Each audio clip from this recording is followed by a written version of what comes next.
तो मेरे साथ में व्यागेश हैं और ये एक एथलीट हैं, क्रिकेट खेलते हैं, नेशनल लेवल पे खेलते हैं, रणजी ट्रॉफी आजकल उड़ीसा की तरफ से खेलते हैं और मीडियम पेस बॉलर हैं। एक बार ये आए हैं मेरे पास में बैक पेन और अपर नेक पेन और अपर बैक पेन के लिए रिलेटेड। तो एक बार इनसे जान लेते हैं इनको क्या क्या प्रॉब्लम है, फिर एक बार ट्रीटमेंट के बाद में फिर से इनसे इन्फॉर्मेशन लेते हैं।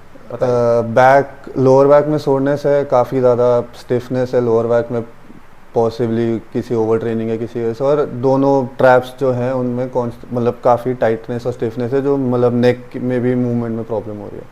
ओके, ठीक है। तो एक बार मैं ट्रीटमेंट देता हूँ, फिर आपसे इन्फॉर्मेशन लेता हूँ कि क्या कितना कैसा फील कर रहे हैं आप। ओके, देख रहा हूँ लिम लेंथ ये साइड अप है, ये डाउन है, यहाँ से भी दिख रहा है और लिम लेंथ यहाँ से भी दिख रहा है, ऊपर नीचे है, ये ऐसे। तो मतलब सैक्रम जो है, जो इनोमिना राइट जो है वो एंटीरियरली है एंड लेफ्ट है जो पोस्टीरियरली है। It is moving on this direction. इस बहुत कॉमन है, इसको पहले हम करेक्शन करेंगे, उसके बाद में मिड थोड़े से चेक करते हुए करेंगे। इधर की तरफ टर्न करो, मेरी तरफ करवट लो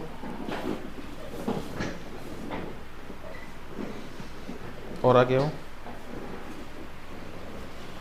हाँ, होल्ड कर लो, रिलैक्स छोड़ दो पूरा।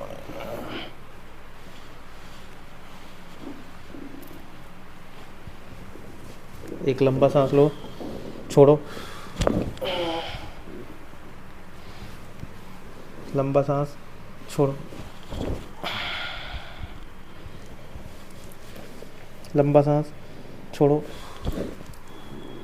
हाँ, इसको ऐसे पकड़ लो, ऐसे आर्म्स को ऐसे होल्ड कर लो सेम पोजीशन में, ऐसे पकड़ो, ठीक है।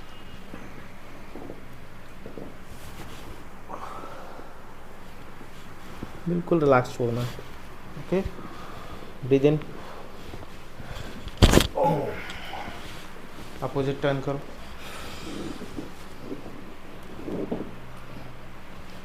बिल्कुल रिलैक्स छोड़ दो बॉडी को, होल्ड करो हाथ को, हाथों से होल्ड करो, हाँ, लंबा सांस, छोड़ो, रिलैक्स रिलैक्स, पूरा क्लिक कर गया। चलो इधर टर्न करो एक बार, सेम पोजीशन लो, ठीक है। इसको ऐसे पकड़ के रखो,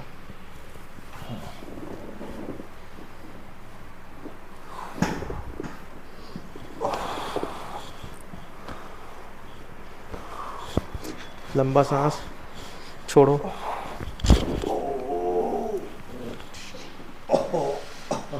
बहुत पेनफुल है, ये पेन है ना? ये भी इस साइड ज़्यादा है, इस साइड कम है ना? ये क्योंकि यहाँ से ना फेसेट जॉइंट जो है आपका अपलिफ्टेड ऊपर दिख भी रहा है कि ये slightly toward the right rotate हो गया। खड़े हो, एक बार इधर आओ मेरे साथ में।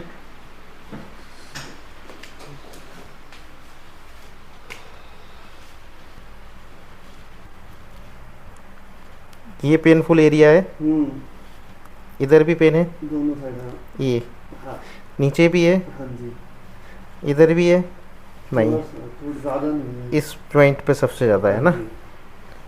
ठीक है, एक लंबा सांस लो, छोड़ दो,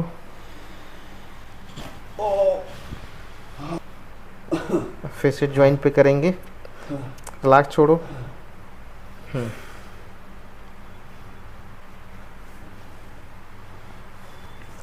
breathe in, out, very good, very good. नहीं रुको, रिलैक्स छोड़ो, रिलैक्स छोड़ो, रिलैक्स छोड़ो, ब्रीद इन, आउट, आ जाओ।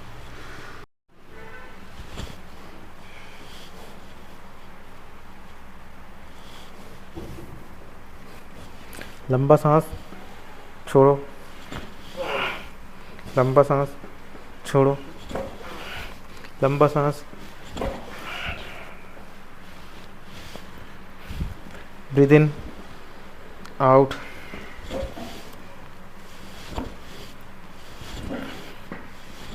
रिलैक्स,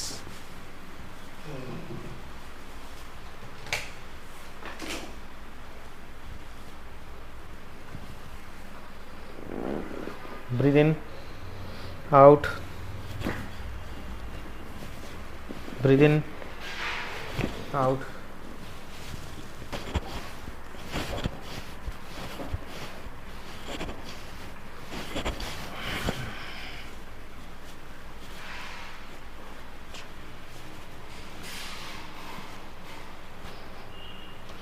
सीधा लेटो,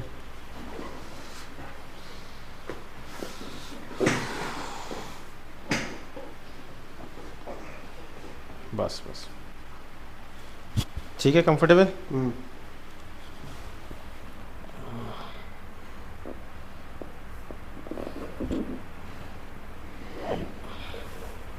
रिलैक्स, छोड़ो, बिल्कुल लूज लूज लूज।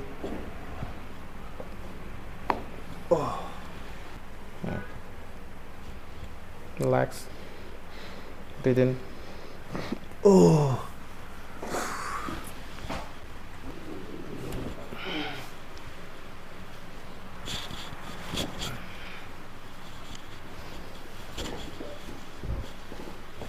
रिलैक्स, छोड़ो, बेंड करो,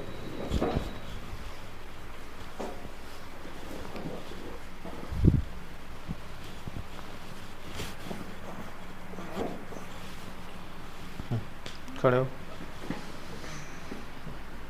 दोनों पैर नीचे,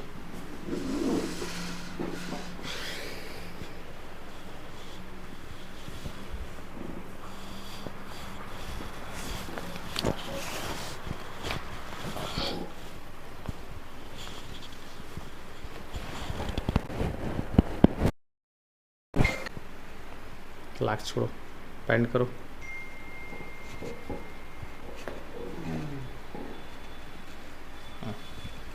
दोनों पैर ऊपर रखो, इधर सामने फ्रंट में, थोड़ा सा आगे चल जाओ स्लाइटली, अच्छा, डाउन, रिलैक्स, छोड़ो, दोनों हाथ इधर रखो, रिलैक्स, एक लंबा सांस लो, छोड़ो,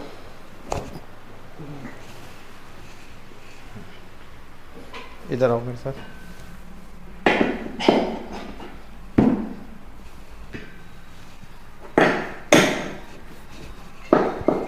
गर्दन उठाओ, नीचे लाओ, इधर लाओ पास में, ऊपर से करो, ब्रीथ इन, आउट,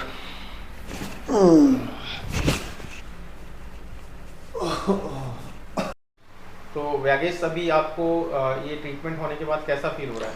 काफ़ी लाइट फील हो रहा है, काफ़ी मसल्स रिलैक्स्ड हैं और पहले जब आया था और उसमें अभी काफ़ी बेटर फील हो रहा है, मूवमेंट में भी काफ़ी बेटर है, तो ओवरऑल गुड एक्सपीरियंस। ओके, तो आप जिस तरह से प्रोफेशनल क्रिकेट खेलते हैं तो उसमें इस तरह की स्टिफनेस और पेन कॉमन है, राइट? हाँ जी। और ये आप पहले भी हमारे पास कायरोप्रैक्टर करवा चुके हो ना? मैं आपके पास काफ़ी टाइम से आ रहा हूँ, लाइक गुड 1.5 ईयर पीरियड में आपके पास रेगुलरली आ रहा हूँ, आपके पास ट्रैवलिंग ऑल द वे 1 घंटा दूर से आके, बट इधर आई एम सेटिस्फाइड, प्लस आपके साथ एक अच्छा बॉन्ड है मेरा, तो इसलिए। तो लोग ये सोचते हैं, काफ़ी लोग ये सोचने लगते हैं कि कायरोप्रैक्टर तभी कराना है जब पेन हो रही हो या कुछ हो। मैंने देखा कि व्यागेश अपने नॉर्मल पेन भी नहीं हो तब भी अपने ट्रीटमेंट के लिए once in a month, once in a 2 month, जैसे आपका टूर लगता है, जैसे आप दिल्ली एनसीआर में आते हो तो आप हमारे पास आते हो, राइट? हाँ जी, मेरे को ये चीज़ ज़रूरी लगती है कि सबको मतलब रेगुलरली कैरोप्रैक्टिक ट्रीटमेंट करवाना चाहिए, क्योंकि अगर आप वेट करेंगे कि इंजरी बड़ी हो एंड उसके बाद आप जाएंगे तो फिर वो आपका रिकवरी टाइम बढ़ जाएगा, फिर इंजरी की सिवियरिटी बढ़ जाएगी। उससे बेटर है अगर आप रेगुलरली अपनी बॉडी को फिट रखेंगे तो बेटर है। Thank you for feedback. Thank you.